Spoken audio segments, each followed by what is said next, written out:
Welcome to Reddit. I'm in your daily dose of Reddit advice, psychological tricks.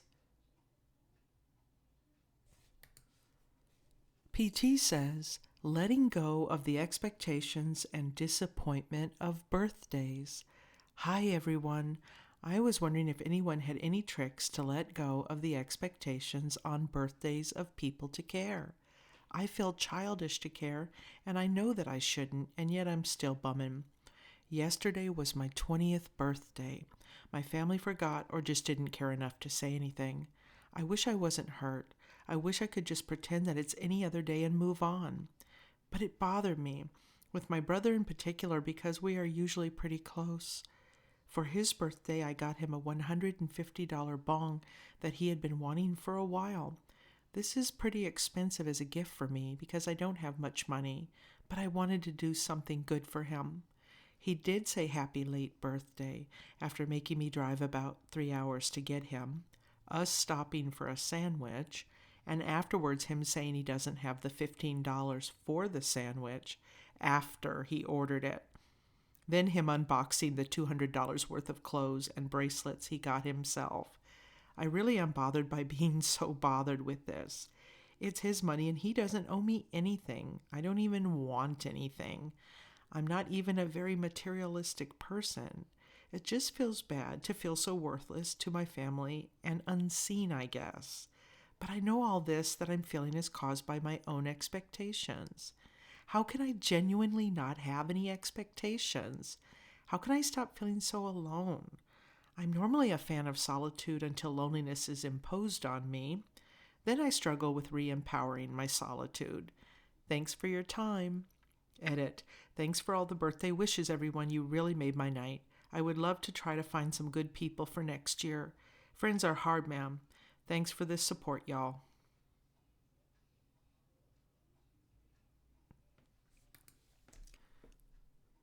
To be honest, I would stop putting in effort for your brother, then try to get some people in your life who will be reciprocal. Birthdays are meant to be fun and enjoyed. Don't let people like this make you want to stop celebrating the day you were born. If all else fails and another birthday passes without any reciprocal people, celebrate yourself and really go all out doing whatever you want to do. Make it special for yourself. Appreciate your own love for yourself. ETA, I should clarify by saying that my comment is based on the belief I have that your expectations are appropriate. All you want is for people to care. PT responds, well, thank you, and you are right. I've been struggling to find friends for the last couple years, though I guess I just need to learn how to look. And I did try celebrating by myself and my dog. It just felt a bit hollow. I tried not to have high expectations. I just thought maybe they would say hi or something. It was hard not hearing from anyone. I don't want or need anything more than that. It's definitely okay to feel that way. Once you accept that they cannot give you the reciprocity you deserve, it won't feel like that anymore. It's good to not expect it from those particular people anymore. But I just don't want to you not expect care and celebration at all, if that makes sense.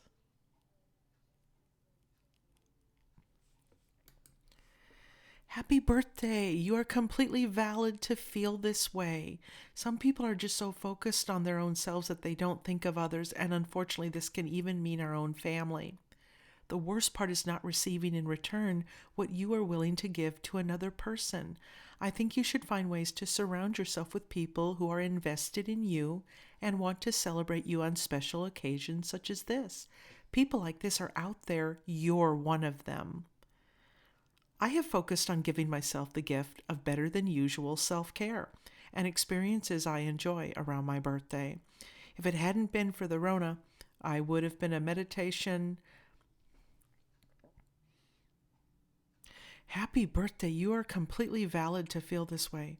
Some people are just so focused on their own selves that they don't think of others, and unfortunately, this can even mean our own family. The worst part is not receiving in return what you are willing to give to another person. I think you should find ways to surround yourself with people who are invested in you and want to celebrate you on special occasions such as this. People like this are out there. You're one of them. Blue Harpy comments, I have focused on giving myself the gift of better than usual self-care and experiences I enjoy around my birthday. If it hadn't been for the Rona, I would have been at a meditation retreat for a long weekend.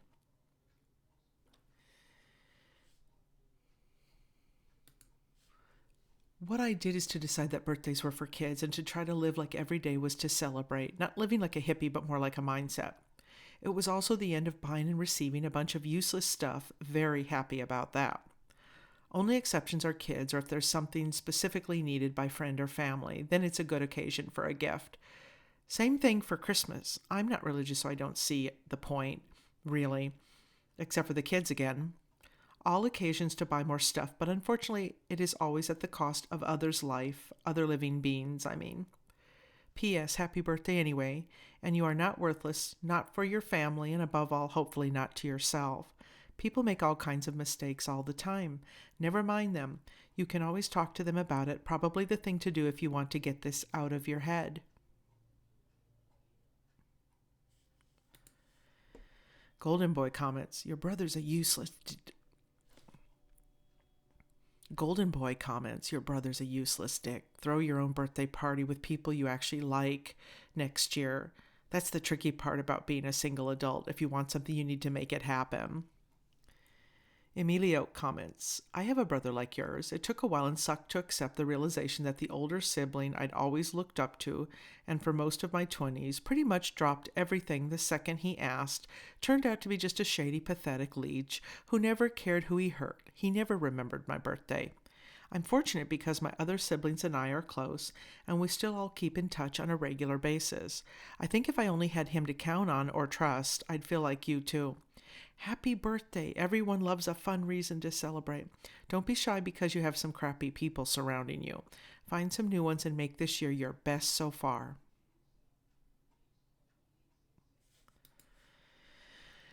Happy birthday. To meet new people, volunteer doing something you love, whether it's at an animal shelter or a get involved in your neighborhood or city type project.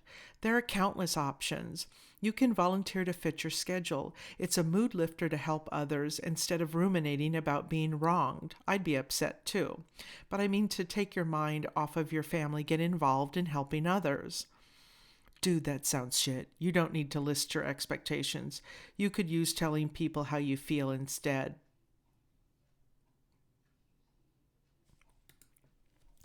My birthdays are bad luck. Seriously bad luck, but I'll spare you the details. I'm 30 and if I'm being honest, I'm still not over it completely. Despite that, I have found one thing that makes me feel better about it. Surround yourself with people who try to fight it. Even though it always turns out bad, I now have people to laugh at how absurd it is with me and will try to make it good the next year. I know $150 is expensive, but it's a cheap lesson now.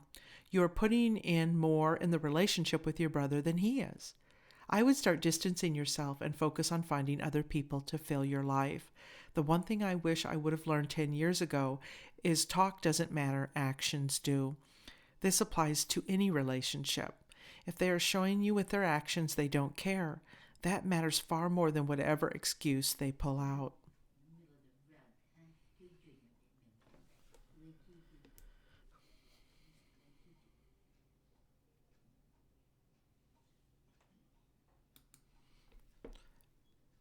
Hi, OP, happy birthday. You're 20 and finding out people suck. Oh, maybe you already know that. Anyway, on my birthday, I will treat myself. The world can F off on that day because I focus on me. I do things I want to do, or I save money for a trip, back when traveling was a thing. Or I'll buy myself something nice. A few years ago, I saved for an Oculus. Last year, it was contributing a lot to a savings account to move across the country. I'm 29, people suck. I've learned to stop expecting anything from anyone, and I think I've killed my ability to be hopeful finally. I don't recommend this, but it makes life a little easier.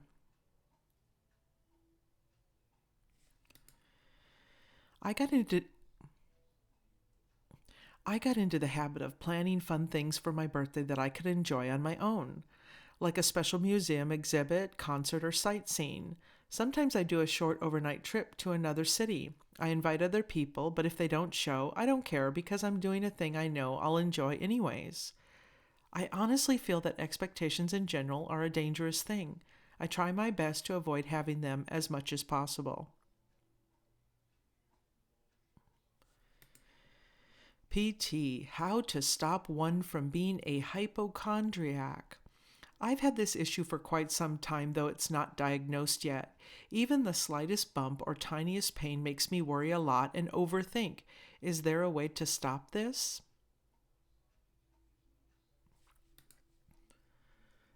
Terrence Peterson comments, I would try remembering how common some of those feelings are. Don't feel alone in your fight to overcome those feelings. Hypochondria is something that affects over 200,000 people a year in the US. I've also have a congenital issue with my pancreas, and I'm 22. The truth is, most everyone in the world has something. Everyone has that thing they have to pay extra special attention to, or something that changes the way you live life. The fear I feel you have is a fear to experience life. You will get thrown some bad cards, but the human body is a miracle. It heals itself. Try to remember you are not alone when you feel those scary thoughts. There's lots of people just like you, and that's okay. The sooner you expect most everyone in the world ends up having a thing, the thought of being scared of what's to come may lighten up. Thanks, dude. This actually hits close to home.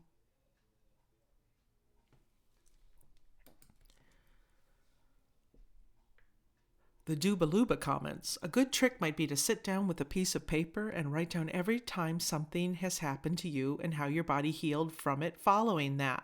Any broken bones, illnesses, bad flus, stomach bugs, fatigue, anything. You might find one of the following. You'll realize how you've been able to bounce back each time, which might reinstall your confidence in your body's ability to face challenges, or you'll find something that really impacted you, like an injury or illness that scared you, leading to this fear now. Or you haven't really faced any injuries or illnesses, and that's made you forget how powerful your body is and how well it can fight off challenges. Disclaimer, I'm not a therapist, far from it, but this is the advice I'd give to a friend to work through this. Might help. Oh, thanks. I'll give it a go.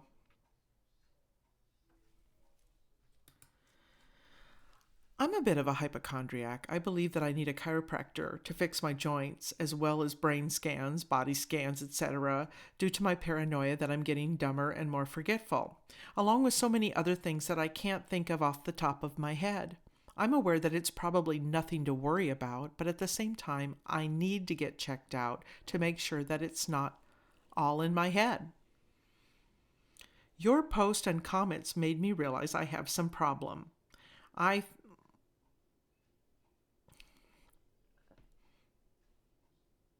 a bit of a hypochondriac. I believe that I need a chiropractor to fix my joints, as well as brain scans, body scans, etc., due to my paranoia that I'm getting dumber and more forgetful, along with so many other things that I can't think of off the top of my head. I'm aware that it's probably nothing to worry about, but at the same time, I need to get checked out to make sure that it's not all in my head. Character University 1 comments, your post and comments made me realize I have same problem. I think I had some sort of fear of having my treatment decease.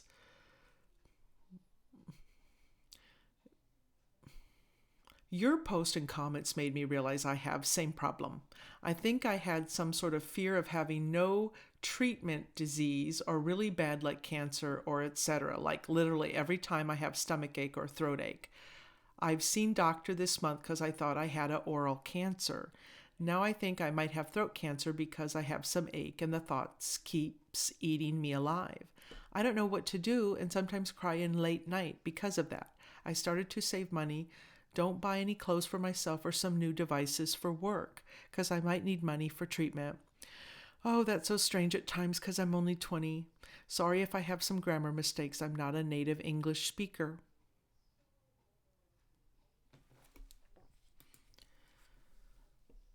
Get a mortality understanding. You're going to die. There is nothing in the world that's going to stop that fact. We live to an average of 70 or so. If you spent as much time trying to actually live your life as opposed to trying to figure out what's going to kill you one day, you'd have a much more pleasant and relatively stress-free life. Accept mortality, embrace it even. It's what makes life itself so precious. You live for a long time compared to a fruit fly and the overwhelming majority of life on Earth. Why waste it in fear? Time is ticking. Quit worrying about the inevitable and live.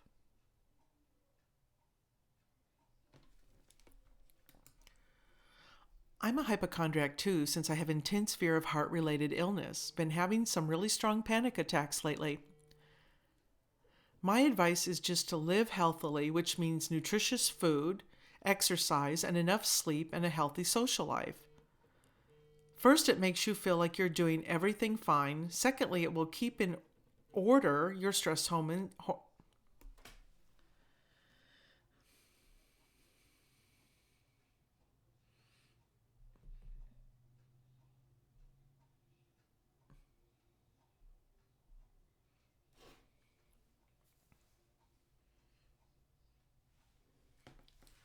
I'm a hypochondriac too, since I have intense fear of heart-related illness. Been having some really strong panic attacks lately. My advice is just to live healthily, which means nutritious food, exercise, and enough sleep and a healthy social life. First, it makes you feel like you're doing everything fine. Secondly, it will keep in order your stress hormones and make you less anxious about it. Exercise helps me especially because it makes me confront my fear of dying from heart issues. It's like then noticing that if I can run and don't die from a heart attack, then it surely must be a mental problem. If it gets too strong, I'd say see a psychiatrist. They don't talk nonsense stuff like some psychologists do, but rather give concrete solutions for your problems. Also, trust your doctors. They have much more experience than you and will know what is best for you.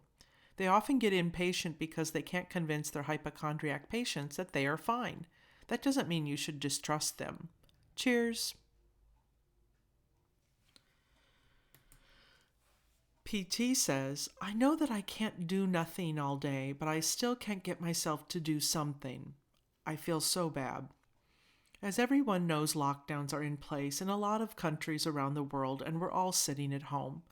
I know that I need to do something productive, like learning a new skill or something like that, but I just can't push myself to do it when the time comes. Like my brain is telling me to do it, and I really want to do it, but I just can't seem to get my body moving. Anyone know why or know what I can do to get myself moving? Cortex comments, personally, I've been dealing with this by starting each day doing some type of physical activity I actually enjoy. For example, I'll ride my bike to get ice cream or spend 20 minutes running around outside with my dogs. I find it much easier to have the motivation to do things I don't want to do after this. How do you start your day with ice cream? LOL. The metabolism of a 20-year-old guy, LOL. You are living my dream. A 21-year-old guy that wants a dog and ice cream at the moment.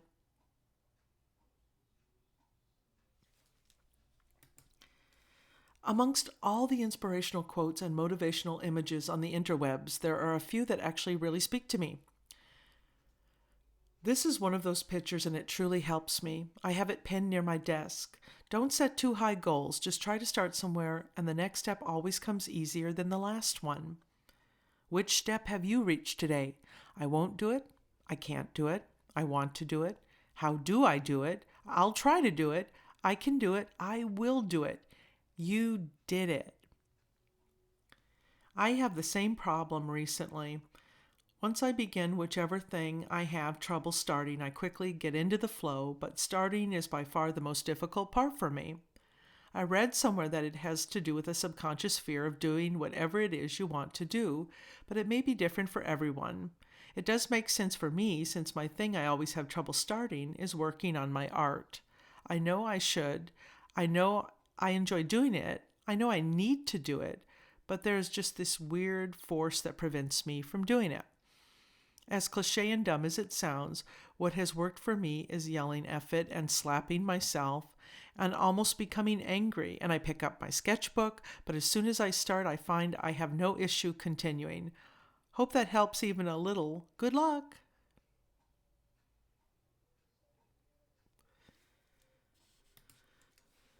Bush 144 comments, are you keeping a regular hygiene routine?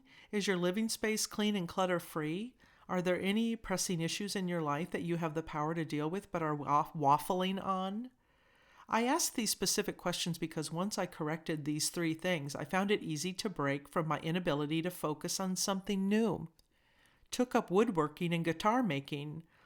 10 out of 10 would recommend. Mood follows action, not the other way around. You're likely not going to ever feel like doing things. When you get a small urge to do something, count down from 5 and then do it. Don't think about it, don't rationalize it. When you get a small urge to do something, count down from 5 and then do it. Don't think about it, don't rationalize an excuse, do it. Mr. Bill, a guy who produces electronic music, once said that sometimes you don't get any inspiration, so you have to force your Mr. Bill, a guy who produces electronic music, once said that sometimes you don't get any inspiration, so you have to force your creativity and will still succeed. Sometimes you just have to be disciplined. Of course, this is just one approach, but it works. Discipline. Cat Badass comments, Discipline Equals Freedom is a good book to read. Practice little arts of discipline, little wins like meditating for 5 minutes, exercising for 5 minutes, creating for 5 minutes, working for 5 minutes, dressed, cleaning something, and build from there. It all starts with little wins. Make your bed. Trust me, it works. When you make your bed, you feel like you have accomplished something. That gives you the motivation to do something else. Choose small tasks like folding the washing, doing the dishes, sweeping the front, vacuuming a room. Nothing that takes more than half an hour. Try not to do too much mentally at first. Create a list of things you would like to do for the first hour or so of each day. Refine it, improve it, change the order to suit your needs. After a while, you will have the motivation to get through tougher tasks in the day. But it all starts with making your bed, so make your bed. King Salmon says, I second this. It's amazing how something simple like cleaning your room can affect your psyche. The character comments, in addition to what the other posters have mentioned, look up Ulysses contracts. A Ulysses contract or commitment contract is a contract for setting up some kind of punishment for bad behavior, which is actually what all contracts are for if you think about it. Like Ulysses, who knew about the sirens and tied himself to the mast ahead of time, we, the planning selves, can take preemptive action to avoid temptation we know we'll face down the road. We do more to avoid punishment than to do what we actually want to do. This is why people struggle to do things they ostensibly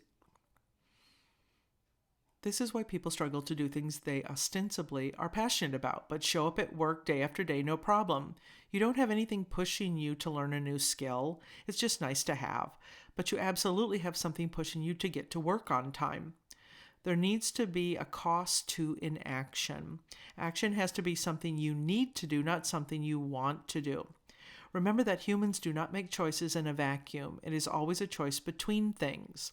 If the choice is learn a new skill, hard job, good to have later, and watching YouTube, easy now, nothing later, the experiential self will take the easier path. But if it's a choice between learn a new skill or lose $2,000 and be shamed by my friends for being lazy, well, that's a different decision altogether. Creating a contract alters the deal. There's obviously way more to say on this, but I'll leave it up to you. Beeminder is a good start. Even just sending a friend $50 on Venmo and telling them to not give it back if you don't do what you said you were going to do.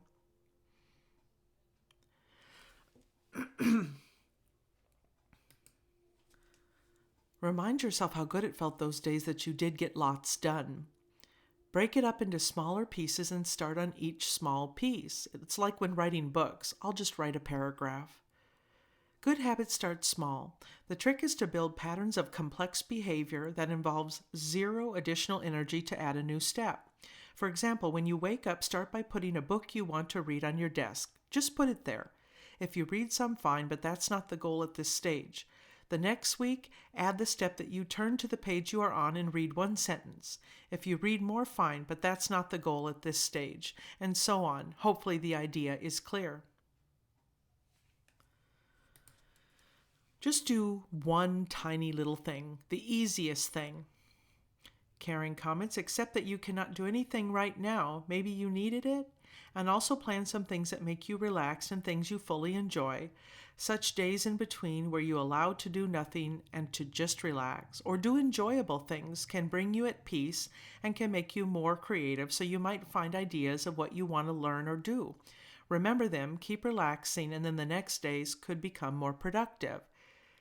It is like meditation, except the thoughts that come and don't fight against it. Start working out. It's easy and it's fun. Somehow keep the phone off and so far away from you. We're not able to be bored enough to seek out knowledge anymore because we are constantly stimulated. Even better, turn the TV off. If you enjoy podcasts, you can go on a walk while listening to one. When you get back, set the phone away and do something productive. I find it much easier to concentrate once I've been outside. Also find something productive to do that you enjoy as much as Netflix. For me, it's math, but it can be whatever. You could try out Linux, read about coffee brewing, learn a bit of code, how to sharpen a knife, anything goes. Personally, I can't go a day in which I haven't done something remotely intellectual. It makes me feel oddly sad. Also, self-hygiene is a big one. If you feel clean, I find you can think way more easily. I am an addict, and waking up without my drug was the hardest mental battle every morning. I would purposely set an alarm hours before I had to be up for work to get mentally ready. What I found to be the most effective is make a plan of what you wish to do. Then get up and shower. As you shower, think of that plan, what you're going to do as soon as your foot gets out of the bathtub. You know you have to dry off. Get ready for your plan and execute it. Waking up with the shower to get started has helped me tremendously. I am all too familiar with this problem from depression. Took me years, decades really, to fully understand the power of the very first minute of the day. When we first wake up, I promise if you close your eyes and roll over for another few minutes, the whole day will be a waste, all of it, for sure. But if you put your feet on the floor and sit up, entirely different day, even if sit there and stretch. Now, if while sitting there, you thank God or the universe for waking up, that day will be even better. That first minute, that's where the magic is. Then the 4 minutes after that, making bed, brushing teeth, picking out clothes for the day even, makes a huge difference. Thank you for joining me today, everyone. I hope you enjoyed those posts. Please leave your comments below. Like and subscribe and share with a friend. And I'll see you in the next episode.